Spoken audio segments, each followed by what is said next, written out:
I'm joined today by four of our therapists here at SunCloud. We wanted to try something a little bit different in light of everything that we're all dealing with these days and the way in which SunCloud's delivering much of our treatment through the internet and over the phone. We just wanted to bring everybody, or not everybody, but bring a few of our team members together and just have a conversation and share a little bit more about how things are going, how telehealth is working at SunCloud, what some of the things we're seeing with our patients, really to help people who may be considering whether or not to come to treatment at SunCloud right now, or even just to come to treatment at all, anywhere, how this is all going. So with that, I kind of want to just turn it over and hear from you guys. Well, I think, initially, as I think I mentioned the other day when we were talking, it was a very difficult transition because most of the time we're accustomed to sitting across from somebody face to face and really getting a full sense of what's going on with them and seeing their whole body. And, because a lot of the information that we gather as therapists comes from the body. And so it's been an adjustment going to telehealth for that reason, and also because a lot of our patients have experienced very intense trauma. Most of them have been diagnosed with PTSD. And the transition from being in therapy live in person to telehealth really started to stir up a lot of feelings of abandonment and neglect. And it's taken a little while to adjust to where we are now, which is we're in a good place now. I think, the sessions that we're having with patients, they're able to engage more. They're able to really connect with each other a little bit more. In the beginning, it was more, we were prompting them a little bit more, almost as if it were individual therapy in a group. But now they're starting to talk to each other and really engage with each other. And as I mentioned the other day to you, David, oftentimes it feels like we're actually in the room with them together. So it's not ideal, and I don't think it's the way, it's the place we want to stay in terms of therapy, but for right now, it's the best that we have, and it's okay. It's okay. I agree with what Shale, what you were saying, with it being difficult to not be with them and see their bodies. I do think because of the connection that our patients have with each other, it's made the transition much more smooth than we anticipated.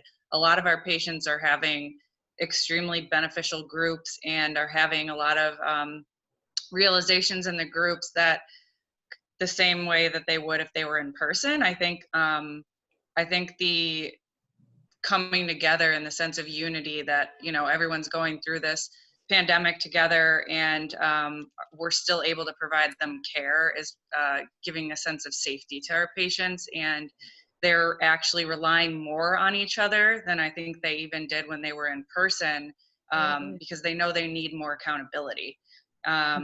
So we haven't had issues with our patients not participating in groups. We have gotten a lot of positive feedback, which I'm really grateful for. There was one time where I got kicked off of the group because I was having issues with Zoom, and I had another staff member get on and apologize for them, and they said, "Oh, we were fine. We just continued to process." And it was like, part of me was like, well, dang, you guys didn't need me, but it was actually, it's cool. It just speaks to the group dynamic. Yeah. We actually, some of our group members have started a weekly Zoom meetup that they're doing on their own also. So it's like they're here all week and having groups together all week, and then they're scheduling their own sessions on the weekend just to stay in continued contact, which is pretty cool. Yeah, I realized like I was agreeing with Shale too with the like so much of being a therapist is picking up on the nonverbals, and it's asked me to like hone in on a whole different set of skills because it's like what I have noticed is like you have them, each of their squares is in your face. So I have like full nonverbals and up close versus like if I'm sitting in a circle trying to keep like vision on everybody. And I noticed I can tell a lot by how they're sitting, how they're laying in bed. Before it was just like, I can tell that something's coming up for them because their swivel chair is moving. And now I'm watching them fully lay down. Their eyes aren't even open if they're pissed at something, like, or someone's like extra giving cuddles to their pets. And I know that something's coming up for that person. Like, it's like a whole new set of skills, I feel, just by even how they're showing up in their personal space. Yeah. That's the other interesting thing is that we are getting a very different experience of our patients than we would normally get, in that we are getting a window into their homes. And what room they choose to be in for therapy, whether the door is closed, whether the patient is getting up and wandering around, whether the patient has the video on but then they disappear for a while. There's a lot of ways that people leave group in person, and there's a lot of ways that people leave group via telehealth. And it is, like Emily said, it is an entirely new way of recognizing how people are having trauma responses, that turning off your video is a flight response. And learning how to draw people back into the room just by turning on their video has been tricky at times, but also very revealing in terms of, like I said, where they're doing the therapy from and what the room reveals to us from a diagnostic perspective. So that's been pretty interesting. I was really impressed by how quickly SunCloud rallied. Like, I have a few other friends at different agencies, and they're still scrambling to figure out like a way to make like the therapy and process groups work. But I feel like the second the quarantine happened, it was less than 72 hours before SunCloud was ironing out Zoom and how we can still have these services for people that need them. And that's like, I want that to be acknowledged. I know And I a lot feel of like the patient's transparency was like, from us to them, was so important because there were so many changes happening suddenly, and they didn't know what was going on, and we didn't know. We were figuring it out day by day. So our model of transparency, I think, is really important to practice during this time, and it's shown that it's really paid off with patients. Just being able to kind of go with the flow and the unknown. Yeah, I think most of the first like couple groups were just like, this is weird. We don't know really what's happening. It's weird for you guys. It's weird for us. And we're all just going to kind of piecemeal through it together. Yeah. What would you guys say to somebody who has, knows SunCloud as being a place of connection and, with a treatment model that's relatively sophisticated, integrative, kind of high touch, and they're looking at us and they're saying, how the heck are these guys gonna help me, while I have to stay at home? Yeah, we have that. There was someone that I did an intake. Maybe it was my first session with her, and she was very skeptical. Some of the people come from residential, some of our patients, so they're coming from being with people 24/7 to recently stepping down, and it's a drastic change to go from being in person to seeing your therapist on Zoom and having all these Zoom groups. So there's no way to really I think provide them the comfort that they want until they step into the virtual group and see the connection experience the connection that's happening with the patients that are already familiar with it. I think staff members can't comfort patients the way that they can comfort each other. So as much as I want to say as the therapist, just try to stay open, because it's hard to explain how it can possibly be beneficial. Even to other therapists, it's hard for me to explain. But I think that's kind of the way of SunCloud, is that it's one of those things that you just have to experience. And I just feel like the spiritual principles that we kind of abide by and live out are happening through our telehealth, and the patients are picking up on that. It's really powerful. I think in large part what makes it work for us is that so many of the clinicians at SunCloud are also seeking recovery through Zoom sessions, outside of work. And so it's like, one of the things I've always appreciated about SunCloud is that very rarely do we ask a patient to do something that we're not willing to do ourselves.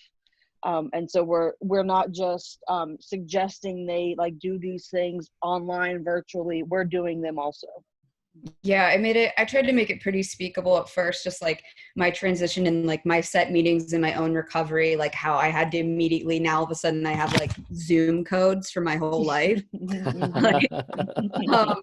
But to name the discomfort I was feeling, but how necessary it is, in order for me to be there for you guys, I have to be pursuing my own recovery and my own codes and my own transition into virtual recovery. And it's also because especially the anonymous community coming together so quickly as well, it was within the first week of quarantine, the first week of citywide cancellation of in-person meetings, there was already a Google Doc that I could hand out to clients saying here are all the different meetings in the city that are happening virtually, and we're here with you.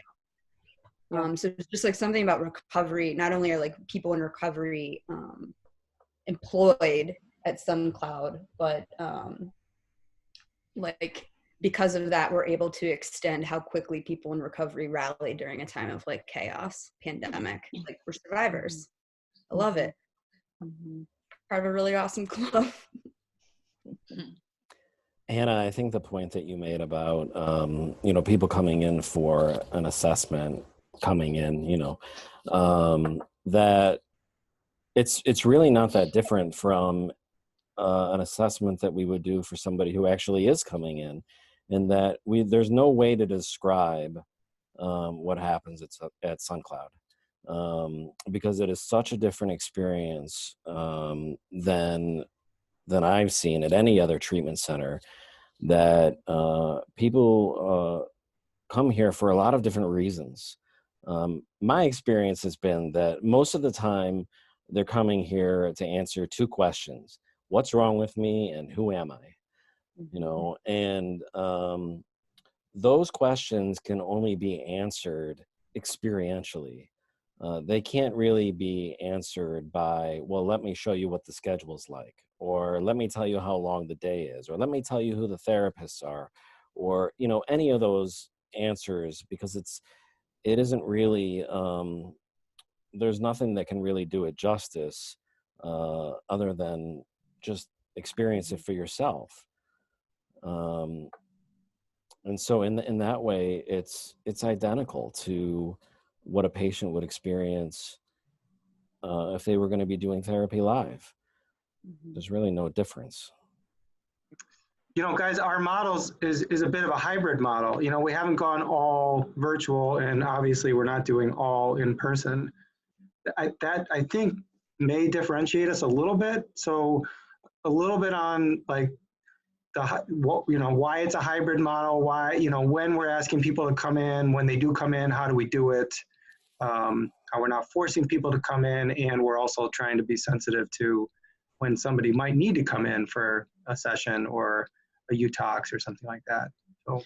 So one of the things that I think has been really helpful for patients is that we can meet with them in person when we feel it's appropriate and beneficial for them. So some of our patients are struggling with eating disorder symptoms, or are having very strong cravings to use drugs or alcohol. And we want to make sure that we're continuing to get detoxes and, check weights and vitals and provide them the support that one might need in person when you're struggling with these kind of life-threatening illnesses. So we are constantly evaluating as a team. We meet every week virtually and talk multiple times about who is struggling more to the point where they might need to see a staff member in person.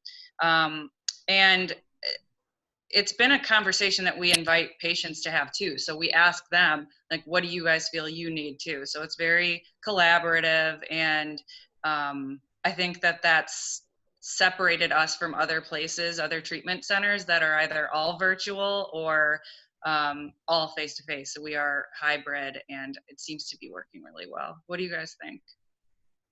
I think you made a really good point, Hannah, in that we deal with life-threatening illnesses every day of the week, and things are a little bit, different now with coronavirus, but we're always dealing with life-threatening illnesses, and so sometimes, if the acuity is higher, we need to see someone face-to-face to manage it as much as we can. And of course, our threshold may be a little bit lower for seeking or referring someone to a higher level of care if we can't see them, continually face to face. But dealing with life-threatening illnesses is not something new for us. This is what we do every day, and we have to sort of adjust accordingly.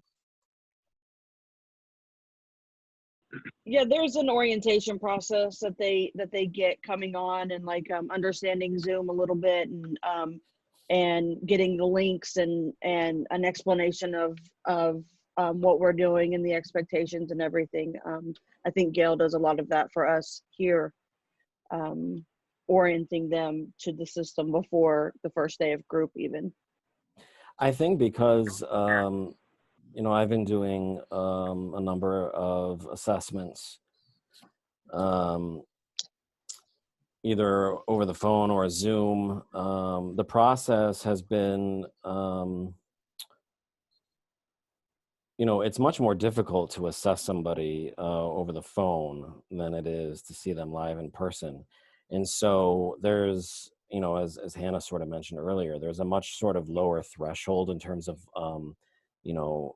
determining somebody's level of acuity. But for the person who is appropriate, once we determine that they are appropriate for whether it's PHP or IOP, it moves pretty quickly. And the communication that happens between the staff and the patients has become a well-oiled machine. And so the patients, I think, feel like they're very well taken care of, and they get very explicit instructions about, how to log on, and do I need to get labs? Do I need to get an EKG? Is that even possible?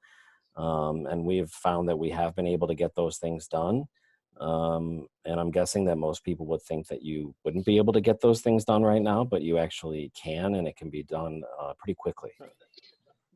But I think that, I don't know if it was Emily, you just brought it up, that a lot of the patients are in the homes of, where trauma has taken place. They're forced to spend more time with people who are involved and have contributed to developmental trauma, complex PTSD, and key enablers. What'd you say? Oh, and key enablers. Yeah. And I think that brings about a whole nother layer of just difficulty and challenges for us as a team to help provide them the support they need. So I think, part of what I do and what the team does is just continue to validate and, express that, we wish we could change it.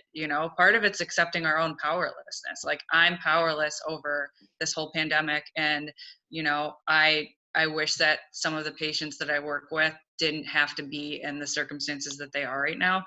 So I think it's okay to speak to that and just be transparent with them and create a space where they can talk about how they don't feel safe or supported. You know, some of their parents or loved ones might be in another room. Those same people could be, you know, perpetrators or just causes of a lot of anxiety and pain. So sometimes they feel they have to whisper, or I think it's important to just know that they can still participate in the group. Like, it's challenging and it can still be done, and it's providing them more relief.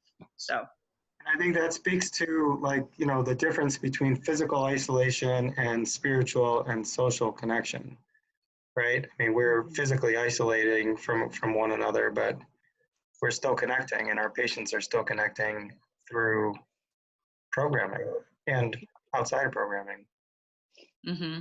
I think you know, what's so profound about, you know, because I've seen patients who are you know, their parents may be arguing right outside the door while they're in group, and helping them to find a safe place inside themselves that they can go to in the midst of this chaos has been really transformative for I would say several people I've seen that happen with. That there can be a lot of chaos happening right outside their door, like you said, Hannah, but in the group they're able to find a place inside themselves that that is safe. And if we can teach them how to do that, then they can go anywhere. Yeah, it really can. Which is really, like you said, David, you know, it's a disease of isolation, right? And but if somebody can find an inner freedom, they can instead of being dragged around by trauma brain, they can actually go through life making choices and live from their heart the way that they have always wanted to and haven't been able to because they've been trapped. You guys think we'll stick with telehealth forever? You know, of course, we're going to stay with it until it's safe and clear to do programming again. Is this something you guys enjoy? Something you'd want to do again? I think it's a really great tool. Cool. You know, thank God we have it, you know, because if it were 30 years ago, where would these people go? Yeah. Right. That's why I can't emphasize enough, like, we did this quickly. Like, it was like on Friday having a conversation with the patient about, hey, we don't know if this building is even going to be open to you guys, to here's a code you can call groups as usual. And I don't know any other places that were able to do that without there being some sort of lag period where people went programless.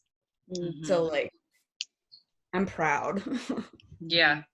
I really appreciate having just be working, you know, remotely or being in the office and not having the same amount of patients and staff. I just appreciate working together, like how things were. I appreciate being able to walk out of my office and see a room full of patients laughing or crying or whatever it is. Just having staffings in person. I'm just grateful. I'm grateful that we have that SunCloud's still here. So many other places were shutting down. I'm grateful to our owners, David and Kim, for working so hard to keep us afloat, just tirelessly, constantly having to keep up with all the updates, and that can't be easy. So I think the gratitude goes down from staff to patients, and we just have to stay with that. But yeah. Awesome. Thanks, guys. Great.